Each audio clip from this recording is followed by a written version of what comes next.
Hi, my name is Caleb Warner, and I'm the Region R membership coordinator. And today we're going to be talking about rituals and how to do them now that we're back in person. A ritual is the first official contact that a college student has with Alpha Phi Omega after the recruitment or rush period.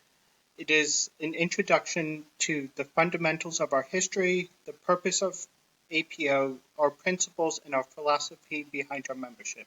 It is necessary that these rituals are done with importance and done properly.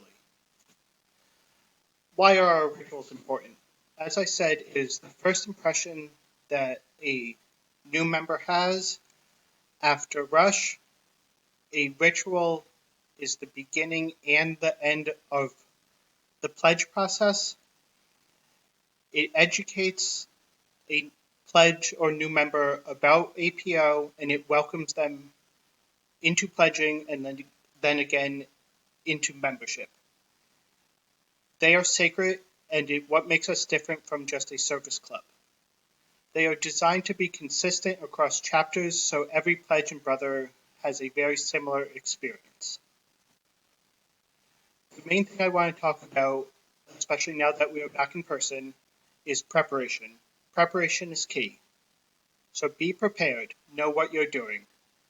Have all your supplies ready for a ritual, get them out of the back of the closet now that we're back in person. Know who's doing what parts. In the ritual, most of the parts are assigned to specific officers or advisors. So it's very simple to see. Make sure that brothers know how to pronounce the words that are in the ritual. There are some tricky, uncommon words that make sure that you know how to pronounce them. Make sure that the pins work. Many of the pins, the backs break, so test them before the ritual starts and before you give a pledge a new pin. Also, make sure that brothers know how to do the hand clasp. It is rarely done, but it is in the ritual. It is shown how to do. Make sure that brothers know how to do it.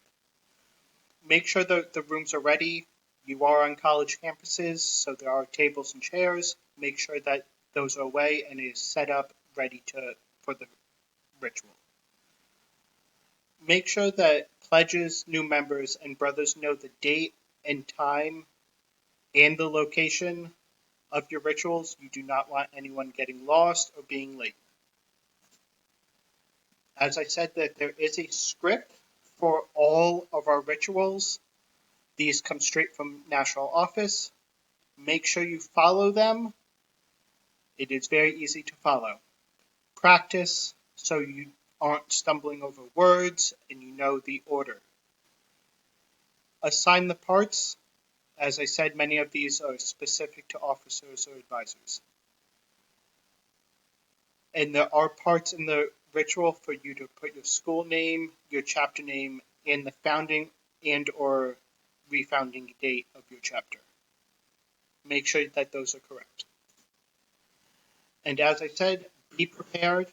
Have your supplies ready. It is very important. Keep all of your supplies in one bin so they are ready to go. Whoever holds on to this in your chapter, that's up to you. Check everything is there a few days before the ceremony so you're not scrambling. Scripts, make sure you have the most recent copy. These can be found on our website.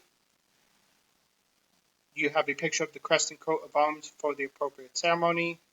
Robes, if you do them, that is chapter specific.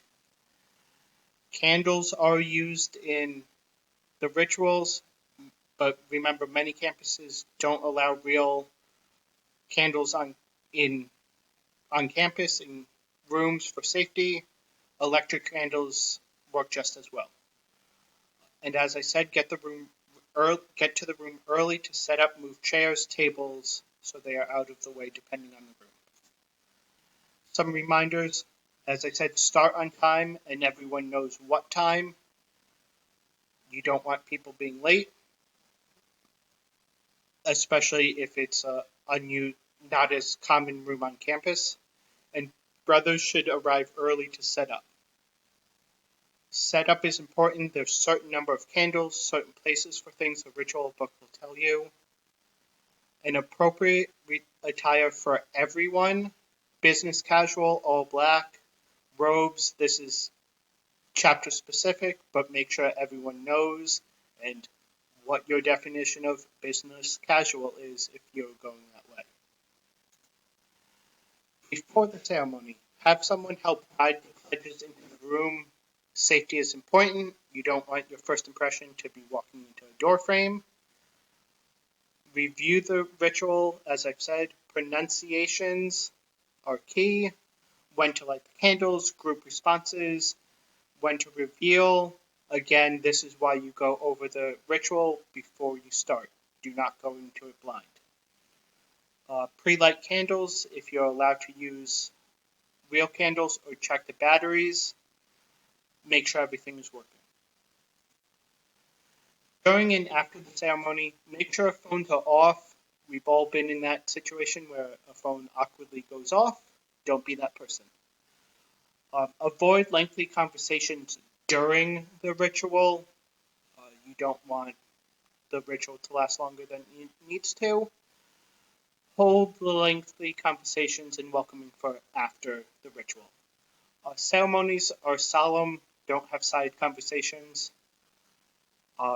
Welcome and talk to the new pledges after the ceremony ritual so they feel welcome, so they're not just like, what do I do now?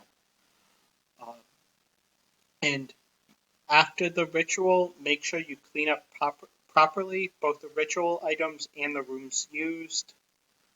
Put the room back the way that you found it, just so you're all comfy, cozy with campus reservations. And that is the end of it. I'd like to thank Brad Chiappetta and Lillian Mondero for this information. If you have any further questions, please reach out to me at this email. Thank you.